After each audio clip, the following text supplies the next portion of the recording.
Vamos a la palabra directamente y ver lo que Dios quiere hablar a nuestras vidas. Hoy terminamos esta carta de Santiago, ¿sí? Hoy terminamos esta carta de Santiago, esta serie que le titulamos una vida de fe. Y la idea era esa, que podamos caminar y podamos vivir como realmente Cristo quiere que nosotros nos conduzcamos, ¿sí? Y vamos a terminar viendo Santiago capítulo 5, versículo del 7 al 20.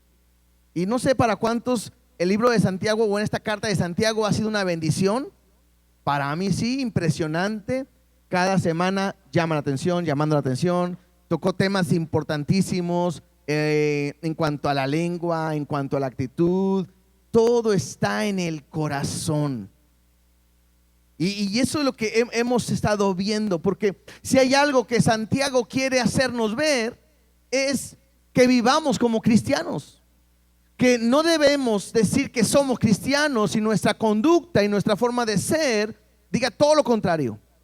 El propósito de Santiago es que a pesar de las circunstancias, de las dificultades, de los momentos difíciles, podamos aprender a permanecer en integridad, siendo maduros, demostrando realmente lo que Cristo ha hecho en nuestra vida.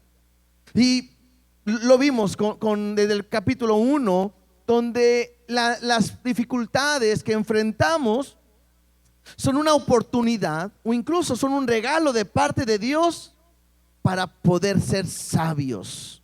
Y dijimos claramente, ¿qué es la sabiduría en la carta de Santiago?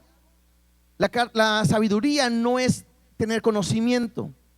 La sabiduría es saber actuar correctamente en cualquier circunstancia. Porque todos tenemos diferentes situaciones, circunstancias. ¿Y qué debo de hacer? Bueno, esa es la sabiduría que Dios nos da.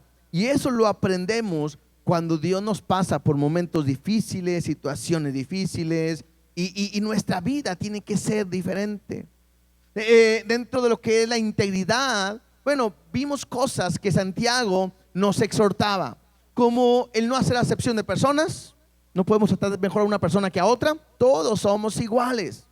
Otra cosa que vimos es el mal uso de la lengua, el criticar, el murmurar, el juzgar, el chismear, el quejarse. Y aprender que si nosotros vivimos creyendo en lo que nosotros queremos o en la sabiduría del mundo, simplemente nos va a llevar a tener pleitos, contiendas, va a mostrar que hay orgullo, que hay mentiras, pasiones, codicia, envidia. Y nos puso bien claro Santiago algo, que todo esto brota de la raíz, o más bien brota de un corazón roto, quebrantado, herido y lastimado. Si mi corazón está quebrantado o está roto por el pecado, es difícil que yo pueda vivir una vida en plenitud. Pero Cristo ha venido para transformar nuestra vida, para reconstruir, para transformarnos, y para aquello que es imposible para nosotros cambiar, Él lo puede hacer de una manera poderosa. Entonces, este es el propósito principal de la Biblia, de Santiago, de la carta, que mi corazón sea transformado, porque en todo lo que hago demuestra lo que hay en mi corazón. Dijimos, ¿se acuerdan que dijimos que como hablamos, nos conducimos, actuamos? E incluso la semana pasada, digamos, dijimos, aún de la manera en que usamos nuestros recursos, nuestro dinero. ¿Se acuerdan que dijimos eso? Porque hay gente que quiere enriquecerse, amontonar dinero para sí, y sus fines no son los correctos, ¿sí? Entonces, ahora Santiago quiere que aprendamos lo que veremos el día de hoy. Yo le he titulado a esta enseñanza, espera en el Señor. Porque lo que Santiago quiere es que podamos ser pacientes, tener paciencia en el momento o en la vida que estamos viviendo o enfrentando. De repente nos queremos desesperar.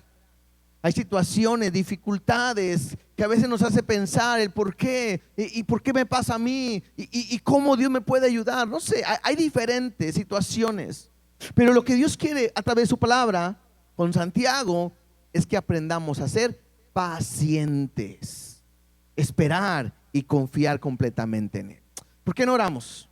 ¿Por qué no le decimos a Dios que hable en nuestras vidas? Y tú dile: Dios, hoy abro mi corazón, mi entendimiento, para que tú hables y transformes mi corazón. Dios, te damos gracias, porque tú eres bueno, eres fiel, no hay nadie como tú. Y en esta hora venimos delante de ti para pedirte que hables a nuestras vidas. Venimos en esta mañana con un corazón dispuesto, con un corazón abierto, para que tú seas el doctor que puedas meter tu mano y puedas transformar, sanar, restaurar nuestro corazón. Y que aprendamos a estar pacientes, a confiar y a vivir plenamente en ti, sabiendo que en ti podemos esperar y podemos confiar. Háblanos, enséñanos, en el nombre de Jesús te lo pedimos y te damos gracias. Amén y amén. Santiago capítulo 5, versículo 7 me habla acerca de esta paciencia. Vamos a leerlo y vamos a ir viendo poco a poco lo que Dios me quiere hablar. Dice, versículo 7: por tanto, hermanos, tened paciencia hasta la venida del Señor. Mirad cómo el labrador espera el precioso fruto de la tierra, aguardando con paciencia hasta que reciba la lluvia temprana y la tardía. En esta primera parte, lo que Santiago quiere hacer una invitación a la iglesia al mandar esta carta a que nosotros como cristianos podamos aprender a vivir con esperanza. Otra vez le vuelvo a decir, la iglesia está pasando momentos difíciles, momentos de hambres, momentos de persecución, momentos complicados. Es increíble que como la iglesia estaba enfrentando esos momentos tan complicados y la exhortación de la carta, el motivo de la carta es animar a la iglesia a que sigan adelante y que ahora aprendan a esperar en Dios. Y creo que eso es importante igual para nosotros. Vuelvo a decir, yo no sé en qué situación estés pasando o vayas a enfrentar en estos días. A lo mejor te han dado una mala noticia, a lo mejor te han dado un mal diagnóstico, a lo mejor vas a empezar a enfrentar diferentes situaciones complicadas, un accidente, no lo sabemos. Dios nos guarde y ojalá no nos llegue a pasar nada, ¿no? Pero si llegamos a enfrentar alguna situación, lo que ahora Santiago quiere enseñarnos es: ¿y cómo voy a reaccionar? ¿Cómo voy a actuar ante lo que estoy enfrentando? Hemos visto que Él quiere que caminemos sin integridad, que nuestra manera de vivir se conduzca como un verdadero cristiano.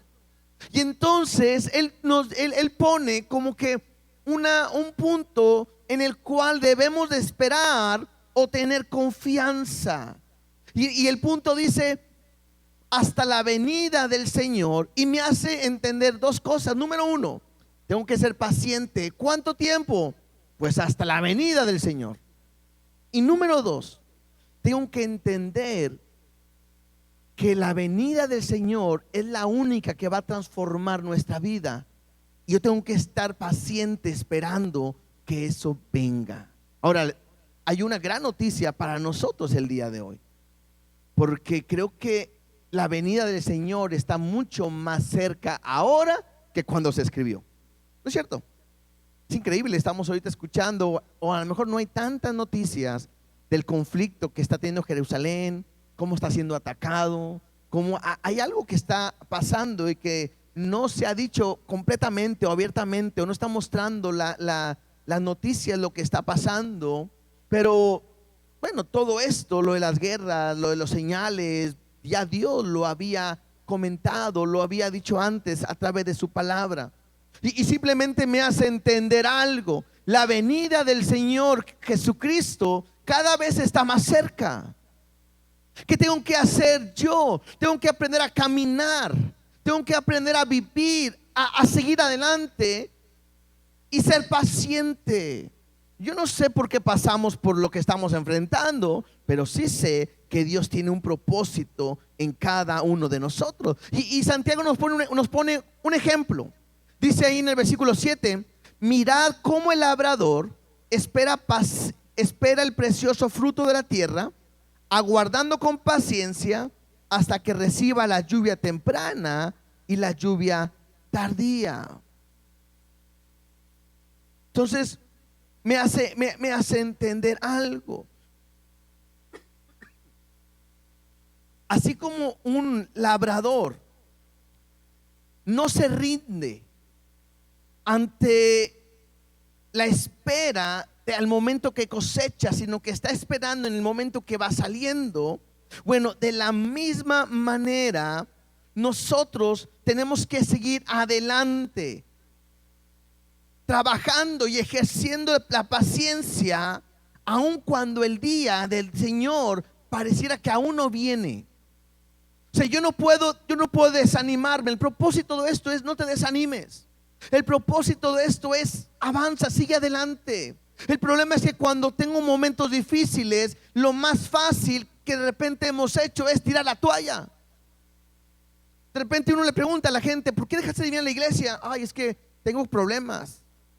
Ay, es que no sé, he tenido situaciones que yo no quiero saber nada. Y uno se pone a pensar, los escucha y uno dice: espérame, debe ser lo contrario. Cuanto más ocupo a Dios, es cuando más situaciones difíciles estoy enfrentando. Y no debo desanimarme, no debo de tirar la toalla, no debo de alejarme. Al contrario, yo tengo que aprender a caminar pacientemente, sabiendo que Dios está conmigo, sabiendo que Dios me ayuda, sabiendo que Dios tiene el control de todo y que Él viene pronto por mí, por su iglesia. Pero me habla de aprender a confiar, esperar. A ver, el problema de los cristianos: queremos que las cosas cambien en un instante. A veces vamos a la iglesia o buscamos a Dios queriendo que Él transforme mi vida, y lo puede hacer, pero a veces no transforma o no cambia las circunstancias. Y eso no puede alejarte, al contrario, te debe de acercar cada día más a Él. Versículo 8, sigamos leyendo. Dice: tened también vosotros paciencia y afirmar vuestros corazones, porque la venida del Señor se acerca. Otra vez, Santiago no quita el dedo del renglón en cuanto al corazón. El corazón es el que te puede llevar a cometer cosas indebidas, hablar mal, quejarte, actuar mal, hacer acepción de personas, hablar mal con la lengua, el manejar mal los tiempos, el pensar que tú quieres hacer todo a tu manera, vivir conforme a la sabiduría del mundo, todo lo que hemos visto. Y entonces llega Santiago al final y nos dice que nosotros tenemos que afirmar nuestros corazones. ¿En quién? En Cristo. O sea, yo no puedo, lo que le decía ahorita, no me puedo desanimar. Yo tengo que aprender a tomarme de Jesús, de Dios, sabiendo que si Dios es con nosotros, pues ¿quién contra nosotros? O más bien, si dejo a Dios, pues lo pierdo todo. Yo tengo que afirmar mi corazón. Hermanos, no podemos estar pensando, jugando de repente a la iglesia. Hoy quiero ir a la iglesia, hoy quiero buscar a Dios, hoy ya no. Bueno, ahora otra vez sí, bueno, hoy ya no. Bueno, ahora sí voy a echarle ganas. No, siempre no. Yo no puedo trabajar, vivir de esa manera. Vuelvo a decir, la venida del Señor está cerca. Y hay un evento pronto, por lo que estamos viendo, que se llama el rapto, el arrebatamiento, en el cual Dios va a llevarse a la iglesia. Y hay de dos: o estás anhelando estar con Dios para siempre y le buscas y le sigues y te vas con Él, o no quieres saber nada de Dios el día de hoy y cuando Cristo venga te quedarás en este lugar. Ahora, hay una diferencia. Tú no podrás escudarte porque no lo sabías, porque hoy lo estás escuchando. Es la decisión tuya. Pero es momento que hoy la iglesia se afirme. Es el momento que hoy la iglesia se avive. Es momento que hoy aquel que conoce a Dios se levante, no solamente para decir soy cristiano porque voy a la iglesia el domingo. Eso no te hace cristiano. Tengo que aprender a que si le he entregado mi vida a Cristo, mi vida tiene que vivirse diferente, enseñando, hablando, compartiendo, mostrando lo que Dios ha hecho en nuestra vida completamente. Por eso Santiago dice, también vosotros tened también vosotros paciencia y afirmar vuestros corazones, porque la venida del Señor se acerca. Y entonces, en esta paciencia que debemos de tener, empieza Santiago a dar algunos consejos que tenemos que terminar o hacer dentro de esta paciencia. Dice versículo 9: hermanos, no os quejéis unos contra otros, para que no seáis condenados. He aquí, el juez está delante de la puerta. La idea de Santiago claramente sobre la iglesia es: no se quejen. Si de repente nosotros nos quejamos, no sé, porque se nos va el agua, porque hace mucha calor, o porque hace frío, que porque llueve, porque no llueve, nos quejamos, no sé, por situaciones que están enfrentando. Santiago está hablándole a una iglesia que está pasando momentos difíciles, y lo que él quiere llevarlos es: no se quejen. Yo no sé cuántos han estado escuchando o nos están siguiendo los martes en el libro de Números, pero semana tras semana hemos hablado de la queja, la murmuración, cómo el pueblo se quejaba con Dios, contra Moisés, como Aarón, y las consecuencias. Y hemos aprendido en el libro de Números que no hay nada bueno en la queja.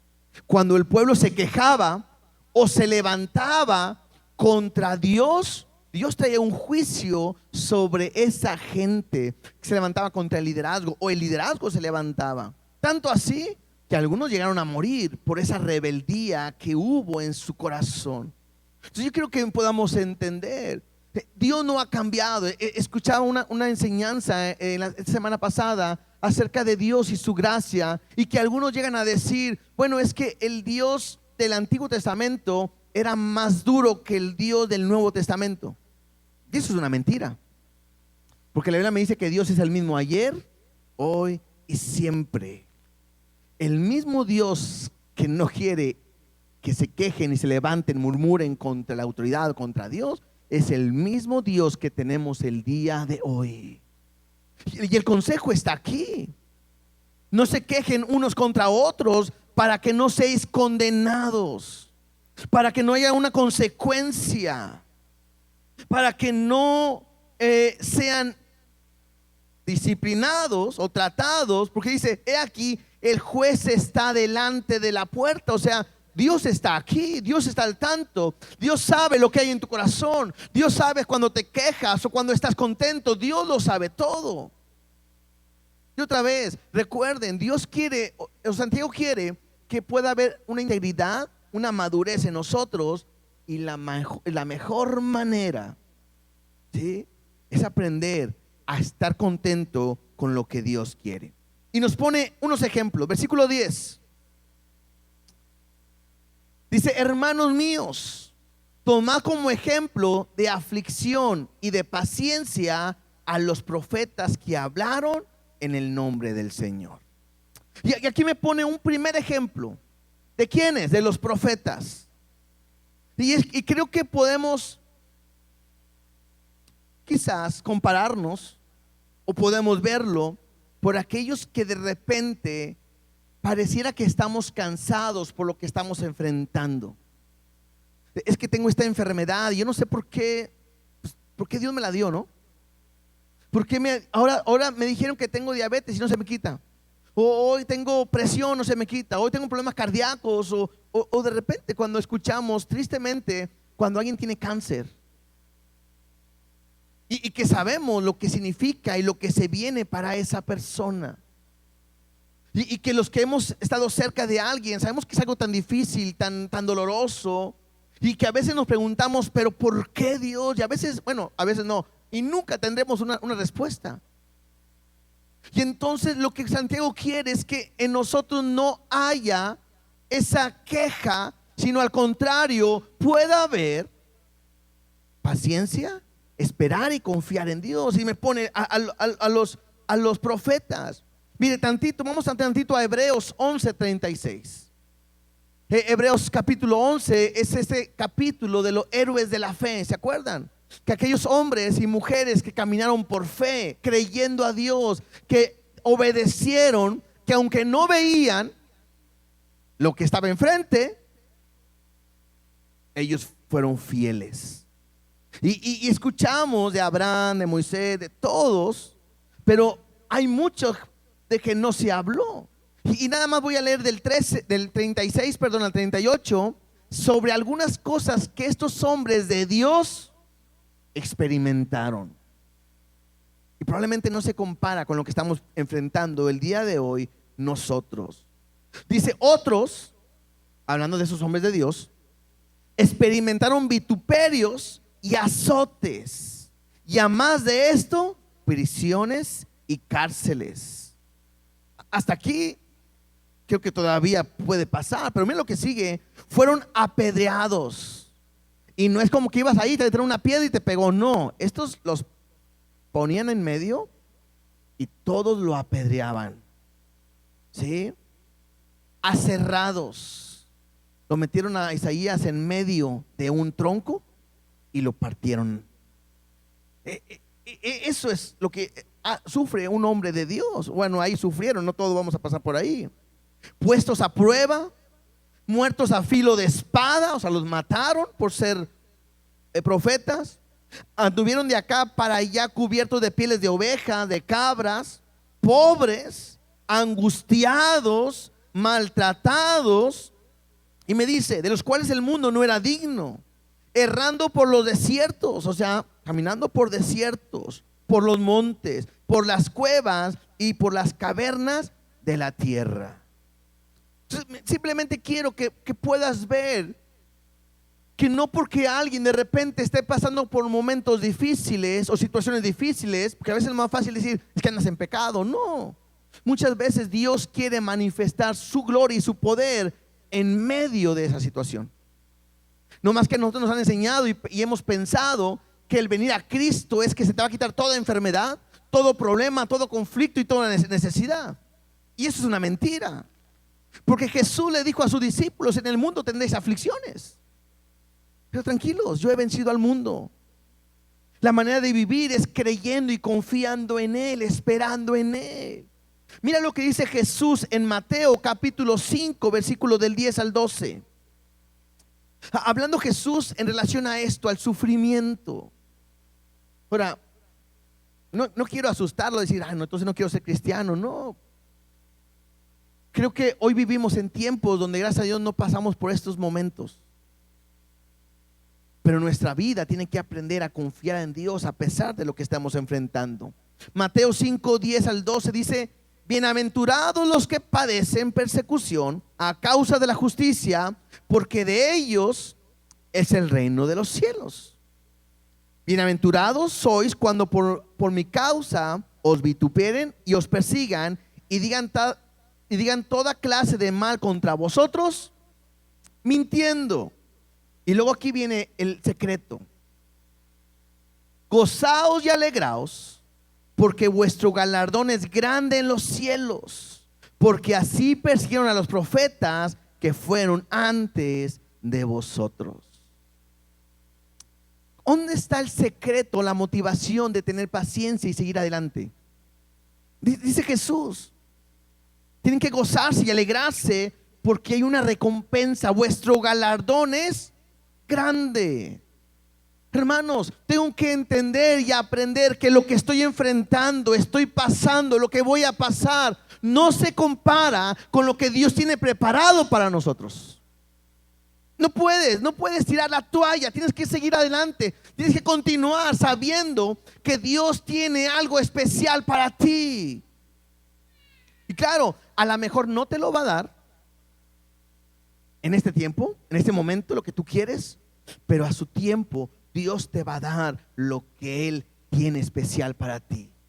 Ahora, tenemos un Dios bueno y grande, misericordia, un galardón incomparable que no sabemos cómo vaya a ser, pero lo que sí sé es que Él lo va a hacer en su momento. Si para pasar por eso tengo que pasar por este dolor, sigue adelante, sé paciente. No creas que Dios no se compadece de tu dolor, de tu enfermedad, de tu situación. Él lo sabe.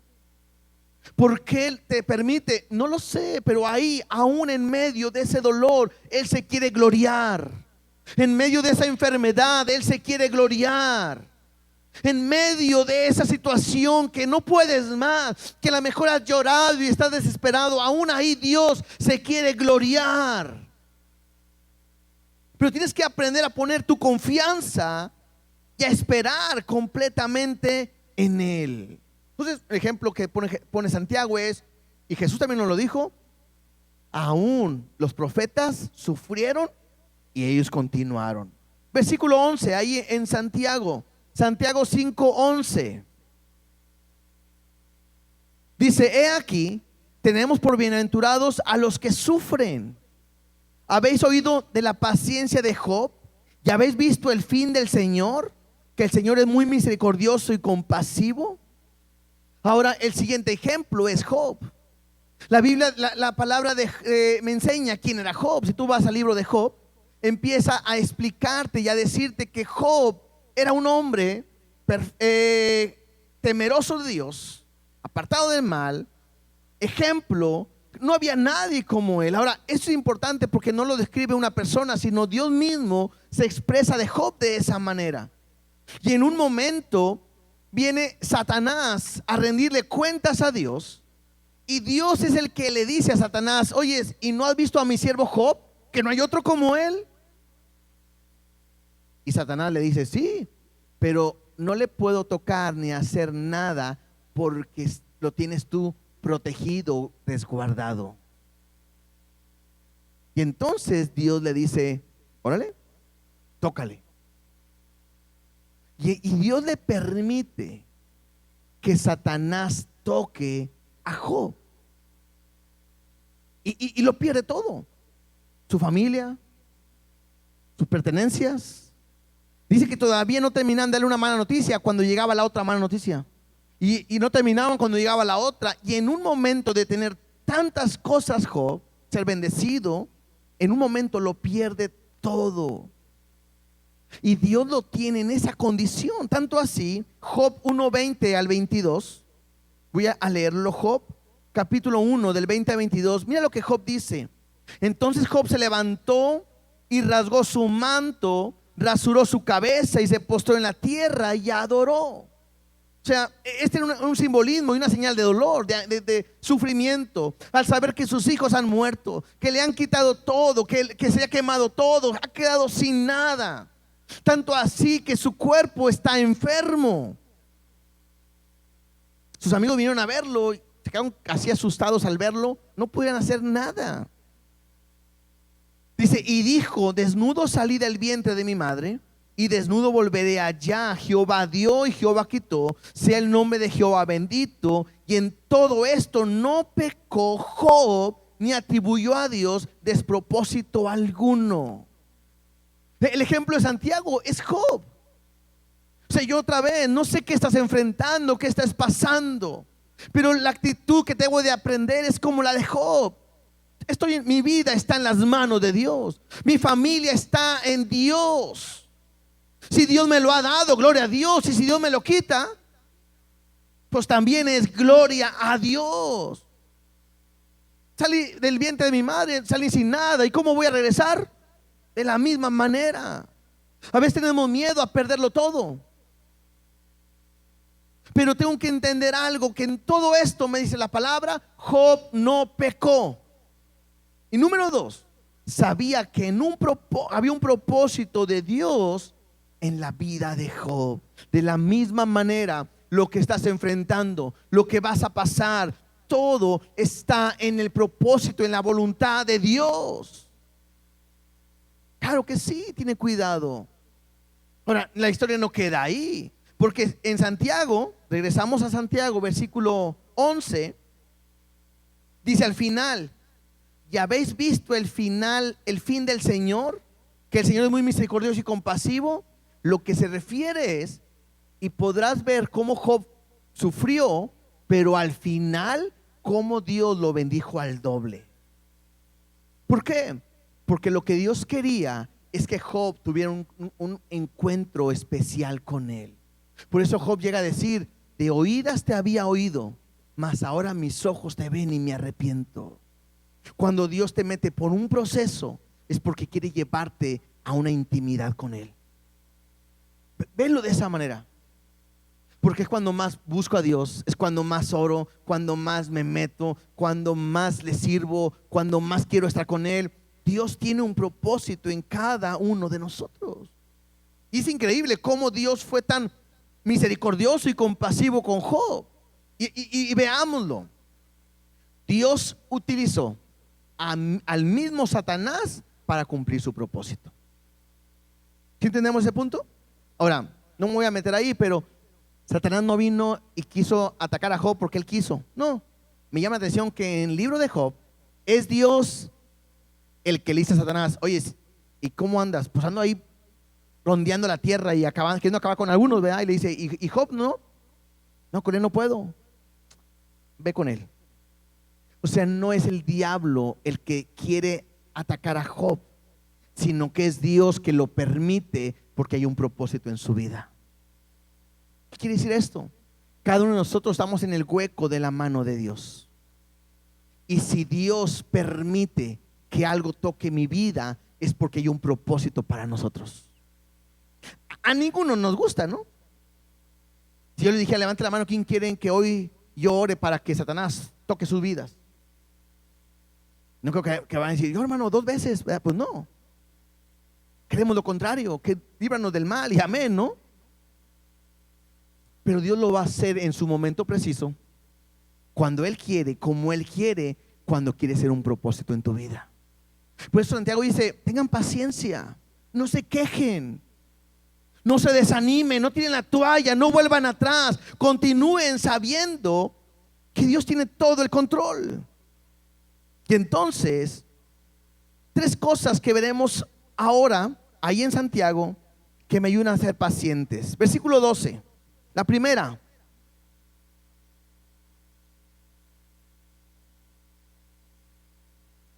tiene que ver con otras, con el corazón. Dice versículo 12: pero sobre todo, hermanos míos, no juréis ni por el cielo, ni por la tierra, ni por ningún otro juramento, sino que vuestro sí sea sí y vuestro no sea no, para que no caigáis en condenación. ¿Sí? Entonces, quizás la primera que pudimos ver visto ahorita es: no te quejes para que no llegues en condenación. Esta segunda tiene que ver con el no jurar. Aquí la exhortación es clara en relación y directa a no podemos jurar por Dios, ni por el cielo, ni por la tierra, ni por nada. La pregunta es: ¿por qué? Porque importante, cuando uno hace un juramento, no está hablando de que no podemos hacer un contrato o algo, decir: ¿sabes qué? Yo me comprometo a hacer esto. No está hablando de eso, sino que hay una intención más profunda. Y mira a qué se refiere. Primero leamos el libro de Levítico, capítulo 19, versículo 11 y 12.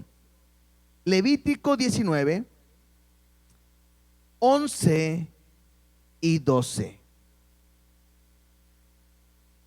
Son los mandamientos, lo que Dios ha dicho. Y dice así: no hurtéis y no engañáis ni mintáis el uno al otro. Y no juréis falsamente por mi nombre, profanando así el nombre de tu Dios, yo Jehová. ¿Se acuerdan que en Santiago nos mostró la ley de Cristo? ¿Se acuerdan cuál es la ley de Cristo? ¿Se acuerdan o no se acuerdan? Si no se acuerdan, vamos a Santiago capítulo 1 del principio y volvemos a ver toda la carta. Vimos, la ley de Cristo se resumía toda la ley en dos cosas. La primera era amar a Dios con todo tu corazón, con toda tu alma, con toda tu mente y con todas tus fuerzas, ¿cierto? Eso es lo que Dios pide. Y el segundo, amar a tu prójimo como a ti mismo. Y dice Jesús, toda la ley se resume en estos dos mandamientos. Entonces, al momento en que el Levítico está hablando, en lo que acabamos de leer, tiene que ver con amar a tu prójimo. Por eso dice ahí, no puedes robarle, hurtar, no puedes engañar y no te puedes mentir a tu hermano. Y dice, añade y dice, no podrás jurar falsamente por mi nombre. El problema no está en jurar. El problema está en hacerlo falsamente. Y está hablando una vez más de la actitud del corazón de alguien que quiere sacar ventaja de alguien o de algo, y entonces dice, mira, de veras, compra este producto, mira, vas a adelgazar, vas a poder comer harina, tacos, tortas, hamburguesas y todo, y vas a adelgazar. Te lo juro. Y dice, no, te lo juro por el osito Bimbo. Dice que no, por Diosito, ¿verdad? Y dice, entonces están buscando que alguien le crea, engañar a alguien. Entonces el problema está en eso, en la actitud del corazón, querer falsamente hablar a alguien, añadiendo. Mira, esto mismo Jesús lo mencionó. Vamos ahora a Mateo, porque no solamente del antiguo, en el nuevo Jesús lo enseñó. Mateo 5, 33 al 37.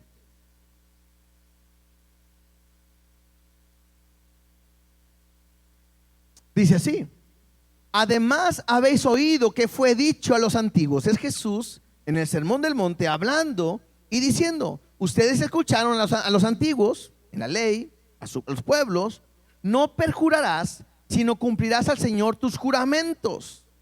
Pero yo os digo, y aquí Jesús añade, no es que añada, sino que amplía más o muestra el punto central de la idea. Pero yo os digo, no juréis en ninguna manera, ni por el cielo, porque es el trono de Dios, ni por la tierra, porque es el estrado de sus pies, ni por Jerusalén, porque es la ciudad del gran rey, ni por tu cabeza jurarás, porque no puedes hacer blanco o negro un solo cabello. Pero sea vuestro hablar sí, sí, no, no, porque lo que es más de esto, de mal procede. Entonces, otra vez, Jesús está hablando acerca de la actitud que hay en una persona, en su corazón, de querer tomar ventaja y de jurar queriendo distorsionar la realidad o lo que Dios o lo que la persona está haciendo. Y es que normalmente una persona tiende a jurar y mencionar a alguien mucho más grande para darle un peso a sus palabras, ¿no es cierto? Mira, de veras lo que te estoy diciendo es esto. Y mira, ¿por quién te lo quieres que te lo jure? Y si le dices, no, por mi amigo, ese no tiene chiste. Bueno, lo juro por ti. No, tampoco. Entonces, cuando alguien jura, normalmente dice, te lo juro por mi mamá. No, ya metió a su mamá, como creo que sí es cierto. Bueno, te lo juro por Dios. Entonces, otra vez, el jurar es querer meter a alguien de un peso, pensando que de esa manera le van a creer en mis palabras. Ahora, Jesús va más allá y dice, ¿sabes qué? No jures por nadie. Y menos para encubrir o para engañar a los demás. Ese no es lo que debes hacer. Y tanto así que dices, no puedes jurar por el cielo o por la tierra. ¿Por qué? Algunos creen que algunos judíos, sabiendo esto, que no podían jurar por Dios, decían, bueno, no puedo jurar por Dios, bueno, te lo juro por el cielo. Y podía ser, bueno, no juró por Dios, pero juró por el cielo. Bueno, si dices mentiras, que no entres. Y la idea precisamente es esa. Es que no es jurar. Y le dice Jesús, no puedes jurar por el cielo porque es el trono de Dios. Tampoco puedes jurar por la tierra. ¿Por qué? Porque es el estrado de sus pies. Ni por Jerusalén, porque es su ciudad. Incluso dice, ni por alguno de tus cabellos. ¿Por qué? Porque no los puedes cambiar de color. Yo sé que algunos se pintan el cabello, ¿eh? Ese sí se puede, pero no hay otra manera. A los que nos salieron las canas, que dijimos, Señor, tápame las canas, no hay nada. Yo os formé, ¿verdad? Y después salen canas. No podemos cambiar ni eso. Y entonces llega Dios o Jesús al punto que dice que tu sí sea sí y tu no sea no. ¿Y a qué me habla? Que la iglesia tiene que aprender a entender que si somos hijos de un Dios verdadero, nuestras palabras tienen que ser ¿cómo? Verdaderas. La mentira no puede caber en nosotros. Levanten la mano los que batallan con la mentira. No se crean, no la levanten. De repente batallamos mucho con la mentira. A veces con quien más mentimos es con nuestra pareja, o en el trabajo, no sé. Pero la enseñanza de hoy es: no mientas. Es más, no tienes que decir que la gente te conozca porque eres veraz. No tienes que decir, te lo juro por Dios, te lo juro por esto, te juro por nuestros hijos. No es necesario. Si eres cristiano, tienen que conocerte que has cambiado, que no hay mentira en ti, y al decir sí, se acabó. Y si es no, se acabó, hasta ahí. Claramente me decía ahí en Mateo, porque lo que es más de esto, del mal procede. Yo no puedo añadirle nada más a lo que yo estoy haciendo. Entonces lo primero que tengo que aprender a vivir en paciencia es vivir en integridad, no mintiendo. La segunda, Santiago 5:13, tiene que ver con la oración. Orar en todo momento y por nosotros, por todos. Dice ahí versículo 13: ¿está alguno entre vosotros afligido? Haga oración. ¿Está uno alegre? Cante alabanzas. La invitación de Santiago es que ante el sufrimiento que nosotros tengamos, ¿qué tenemos que hacer? Orar. Ahora, importante, ¿qué tipo de oración es la que me pide Santiago que yo ore? En el contexto que estamos, me lleva a Santiago capítulo 1 versículo 2. Si quieren, vamos para allá, para recordar. Ya lo vimos, pero simplemente recordar cómo debe de ser entonces mi oración si estoy afligido. Dice ahí: hermanos míos, tener por sumo gozo cuando os halléis en diversas pruebas. Por lo tanto, estás afligido, sabiendo que la prueba de vuestra fe produce paciencia. Mas tenga la paciencia su obra completa, para que seáis perfectos y cabales, sin que os falte cosa alguna. Lo que hemos hablado, quiere que seamos íntegros.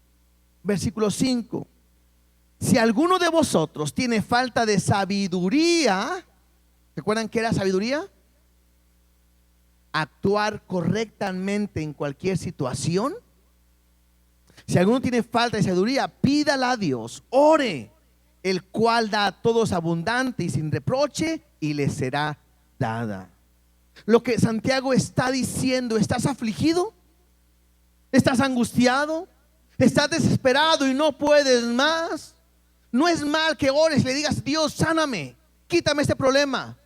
No es malo, lo puedes hacer. Pero lo que Santiago está llevándote a que entendamos es que yo debo de orar y que Dios le diga a Dios: ayúdame a entender el por qué, o ayúdame a entender qué tengo que hacer en este proceso, o ayúdame a aguantar, a soportar con paciencia lo que estoy enfrentando.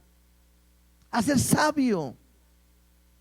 Porque muchas veces oramos y como no se me quita mi problema, me desanimo.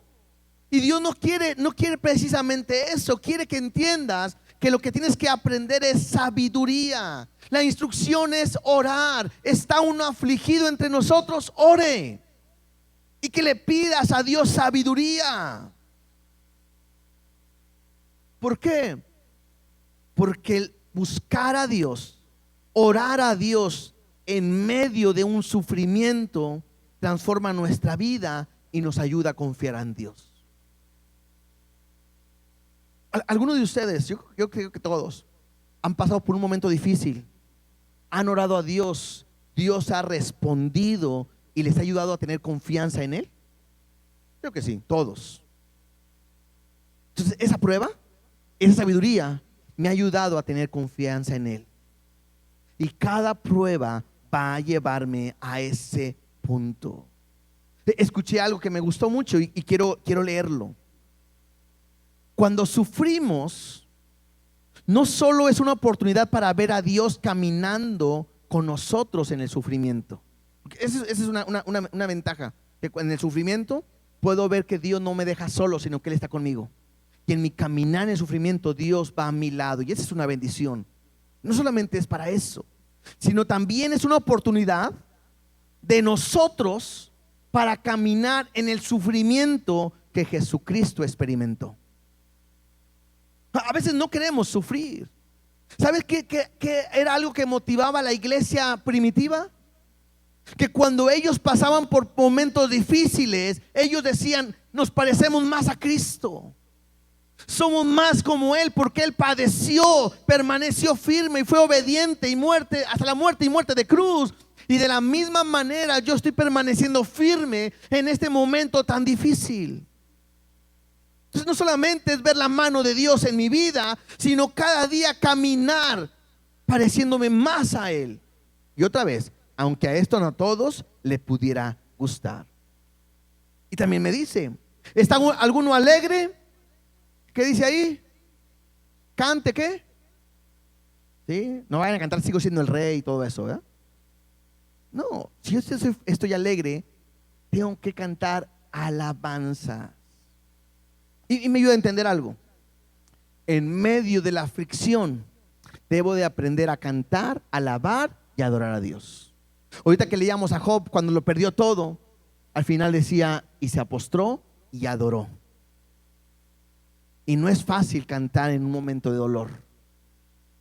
Hay una historia que, si quieren no vamos para allá, pero recordarla en Hechos 16, cuando Pablo y Silas, Dios tuvo una visión y fueron con el varón macedonio y llegan a un lugar y van a la oración. Y cuando van a la oración hay una pareja que tiene una mujer adivina y empieza a decir que ellos son hijos del Altísimo. Ellos llegan, oran por esta mujer, queda libre, se enojan los dueños porque era su negocio, mandan llamar a las autoridades, los azotan, los golpean y los meten a la cárcel.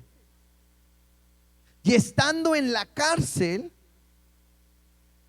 sí, estando ahí en la cárcel, en el lugar, con unos cepos y en el lugar más profundo, ellos empiezan a cantar, a alabar a Dios. Esto está en Hechos 16, si ustedes quieren verlo ahí en su casa, ¿sí? Hechos 16, 25 y 26. Que a la medianoche Pablo y Silas cantaban himnos a Dios y los presos lo oían. Y cuando ellos cantaban, se cimbró todo, se abrieron las puertas y Dios hizo algo poderoso en ese lugar, que hasta el carcelero fue salvo, él y toda su casa.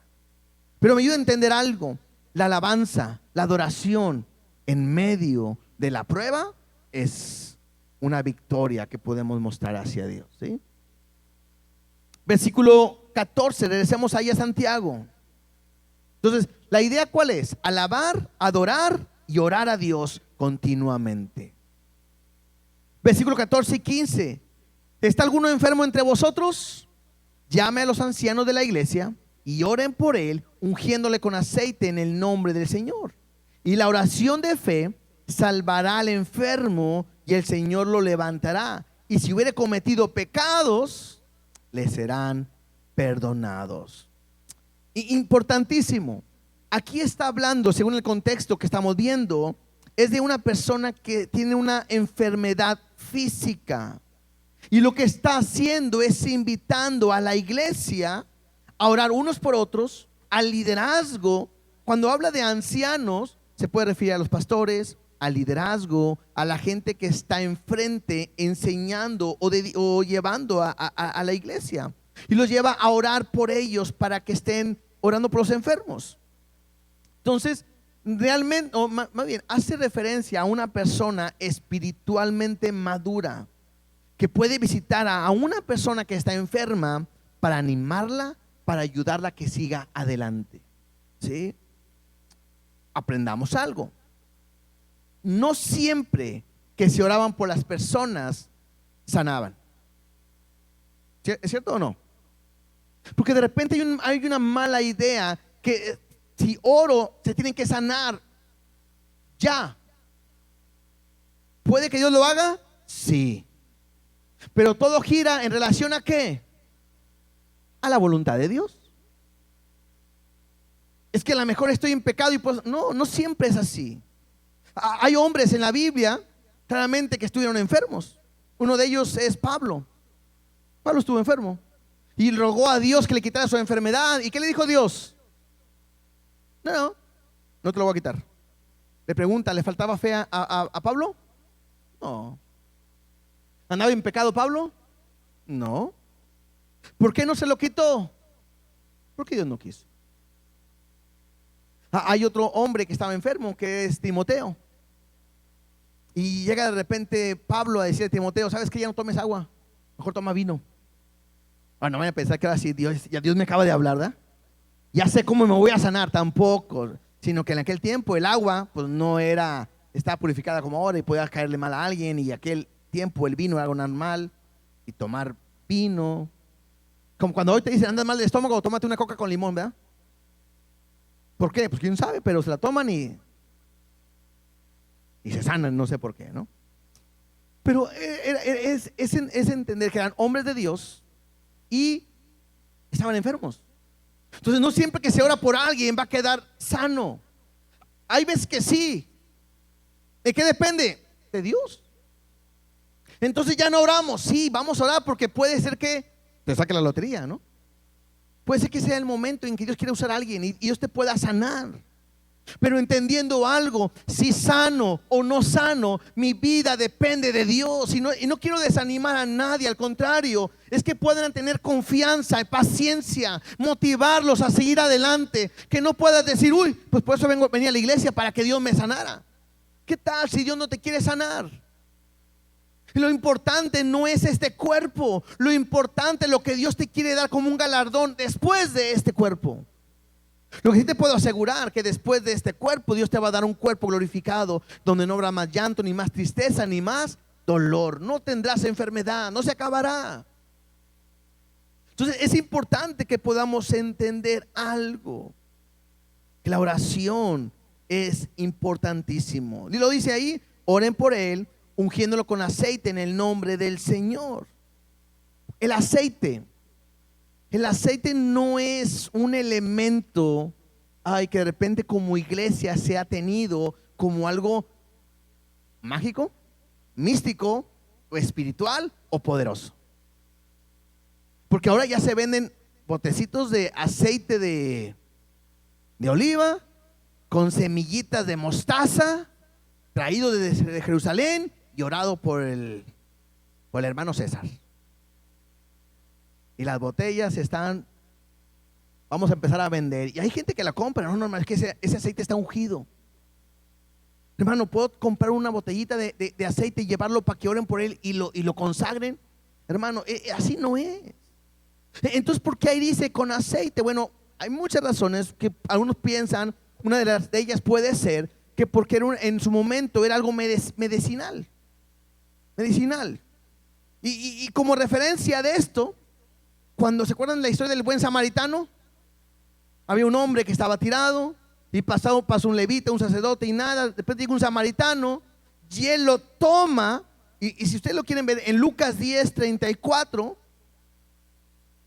bueno, 33 y 34 dice: pero un samaritano que iba de camino vino cerca de él y viéndole fue movido a misericordia. Y acercándose, vendó sus heridas, echándole aceite y vino y poniéndole en su cabalgura, lo llevó al mesón y cuidó de él. Algunos consideran que el aceite era algo medicinal más que todo. Entonces, ¿se acuerdan como de repente alguien le decía, ¿sabes qué? Anda mal tu hijo? Sí, agarra Vid Vaporú y ponle tantito y con eso se va a aliviar. Y ahí vas tú, mamá, me siento muy mal. Te pone el Vicks y, ay, gracias. Entonces de repente puede ser algo así. No es que el aceite tenga algo diferente.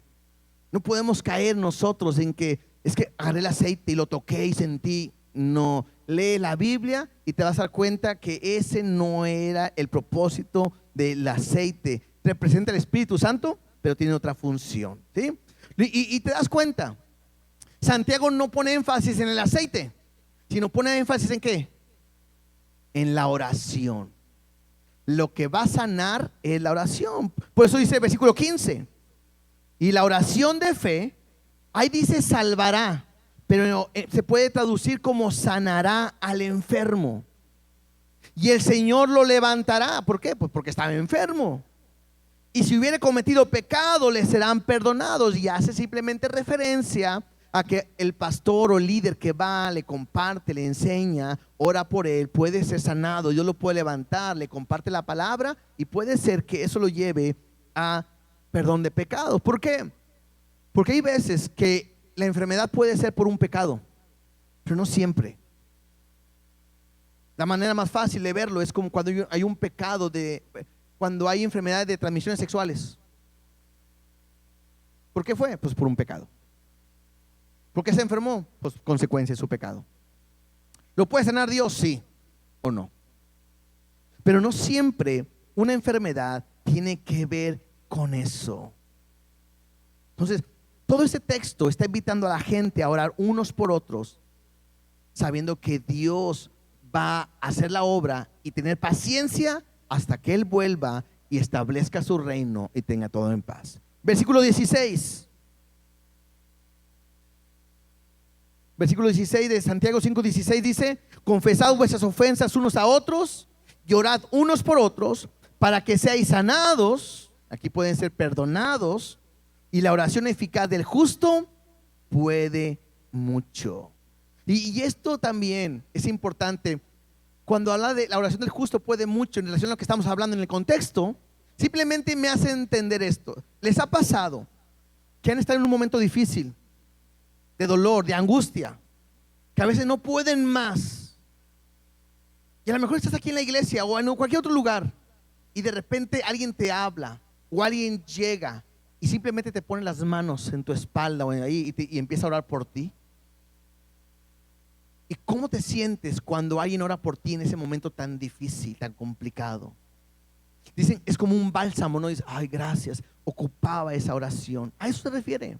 La oración eficaz en el momento adecuado, en el momento preciso del justo, puede mucho. Al orar unos por otros, es necesario que estemos orando. Tienes problemas, tienes dificultades, tienes necesidad. A veces nos preocupa. Hoy en la mañana estábamos en la oración, le tocó a Moy estar en la oración, dirigir, y decía, ahí tiene un problema, ahí tiene una petición, una oración. Y a mí me sorprende que nadie tenga ninguna petición, nomás una persona. Y todavía le dice, ¿nadie? Y regresó. ¿Nadie? 4 veces. A veces nos da vergüenza que la gente sepa mi necesidad, mi petición. Pero es tan necesario que oremos los unos por los otros. Es tan necesario que alguien ponga tu mano en ti y te diga, no estás solo, yo estaré clamando, orando, intercediendo junto contigo para que Dios cumpla su propósito. Somos una familia, somos una iglesia que Dios los ha traído con un propósito de estar unidos. Y tenemos que orar, clamar, interceder, sabiendo que Dios va a hacer su voluntad en cada uno de nosotros. Versículo 17 dice: Elías era hombre sujeto a pasiones semejantes a las nuestras, y oró fervientemente para que no lloviese, y no llovió sobre la tierra por 3 años y 6 meses. Lloró otra vez y otra vez oró, y el cielo dio lluvia y la tierra produjo su fruto. O sea, lo que Santiago está diciendo aquí, el ejemplo es Elías. Era un hombre como tú y como yo, y cuando él oró, Dios hizo algo poderoso. ¿Qué tenemos que hacer? Orar los unos por los otros. Lo que está diciendo, no había nada especial en Elías, era como tú y como yo. ¿Qué tienes que hacer? Ora. A lo mejor te vas a sorprender que vas a orar por una persona y se va a levantar, a lo mejor de la silla de ruedas, a lo mejor de la cama. Se le va a cesar la fiebre, se le va a quitar su enfermedad. Y Dios te va a usar, porque la oración eficaz del justo puede mucho. ¿Cuántos quieren ser usados por Dios de una manera sobrenatural? A ver, levante su mano. ¿A quién le gustaría que de repente oraras por alguien y que Dios hiciera algo? ¿Cómo puedes saber que eso se puede hacer realidad? Pues orando. Así que si quieres que Dios te use en sanidades, yo voy a empezar a orar por los enfermos. A ver, ¿quién quiere orar? Que ore por ella. Y luego oras por uno y luego ora por otro. Pero importantísimo, no le digas voy a orar por ti y vas a sanar. No, yo voy a orar por ti y que Dios te sane. A mí solamente me mandó orar y poner las manos. Él va a hacer la obra si Él quiere, cuando Él quiere y como Él quiere. Y puede ser que Dios de ahí te empiece a usar poderosamente. Versículo 19 y 20 dice: hermanos, si alguno de entre vosotros se ha extraviado de la verdad y alguno le hace volver, sepa que el que le haga volver al pecador del error de su camino salvará de muerte un alma y cubrirá multitud de pecados. Tres cosas que puedo yo ver dentro de esta paciencia. La primera fue ser íntegros y ser honestos. No juzgando por, ni juréis en vano por nada. Sé honesto, sé veraz, sí, sí o no, no. Y se acabó. 2, ora. Oremos siempre juntos unos por otros. Ora por ti pidiendo sabiduría, ora por alguien más, ve su necesidad. Alguien está enfermo, está afligido, ve a orar. Alguien tiene una necesidad, ve y ora por él, que Dios te pueda usar. Y la tercera, amar y procurar a aquellos que se han apartado del Señor. Es triste ver gente que se ha apartado de la iglesia. Cuando alguien de repente por una situación está en una iglesia y va a otra, bueno, está en una iglesia y está recibiendo de Dios todavía. Pero cuando alguien se va de la iglesia y vuelve atrás, creo que nos debe de ser para todos, iglesia, doloroso. Es increíble que mucha gente ha pasado por aquí y se ha ido. Siempre andamos preguntando por qué, cómo están y todo. Hay gente que simplemente tiene a lo mejor ese deporte, ¿verdad? Que son meseros, que vienen cada mes. Otros son quinceañeros, que vienen cada 15 días. Otros son festivos, vienen cada fiesta que hagamos. Hay gente que deja de venir, pero la pregunta es: ¿y tú por quién te estás preocupando? Porque no es un trabajo solamente del pastor, sino es de toda la iglesia.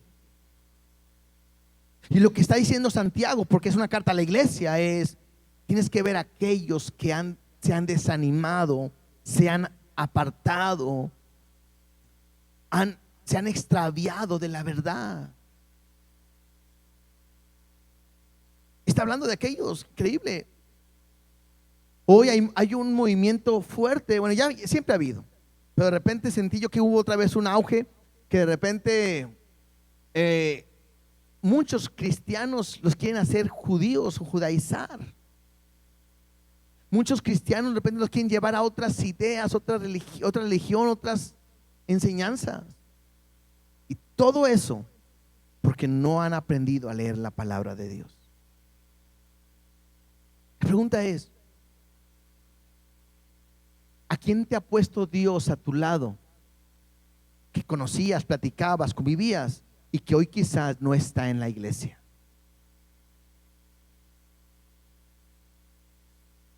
Si no sé, es que no me sé su nombre, no me sé su teléfono, investiga. Pregúntanos, hermano, había una persona, normalmente, ¿sí? Esperemos que no vaya a pasar un cambio a partir de ahora, pero normalmente siempre se sientan donde mismo. ¿Se han dado cuenta? ¿Sí? Que a veces se paran y ahí esa silla ya tiene su nombre. Porque ahí se sientan a gusto y no hay ningún problema. Qué bueno que tienen un lugar. A nosotros incluso nos ayuda a poder identificar y ver quién faltó, quién vino y todo eso, ¿no? Entonces de repente puedes decir: hermano, había una familia que venía así, así, así, así. Y tan fácil te vamos a decir, ya hablan con nosotros, están asistiendo a otra iglesia. Bueno, voy a orar por ellos, Dios me los puso en mi corazón, que Dios los siga bendiciendo. Y se acabó. Pero puede ser que te digamos, no ha venido a la iglesia y creo que se está alejando. Creo que es ahí, si Dios te pone en tu corazón, tienes que orar y ver cómo puedes ir a visitarla para poder traer a esa persona a que pueda seguir buscando a Dios. Yo sé que esto de repente no es tan atractivo, ¿verdad? Pero es lo que Dios está pidiendo. Ser íntegros. Número 2, orar. Y número 3, amar y procurar a aquellos que se han extraviado. Y eso es lo que Dios quiere que podamos hacer. Como cristianos tenemos que vivir haciendo eso, esperando la venida de nuestro Señor Jesucristo. Y te lo vuelvo a decir, y la venida del Señor está mucho más cerca quizás de lo que muchos pensamos. Puede ser hoy, porque se está levantando una batalla física en Jerusalén. Y no quiero asustarlos, porque la Biblia me dice que nosotros no nos podemos asustar, porque Jesús va a venir, pero para otros no es una sorpresa. Tengo que estar preparado para cuando Él decida venir. Yo no me asusto, porque sé que estoy en el hueco de la mano de Dios.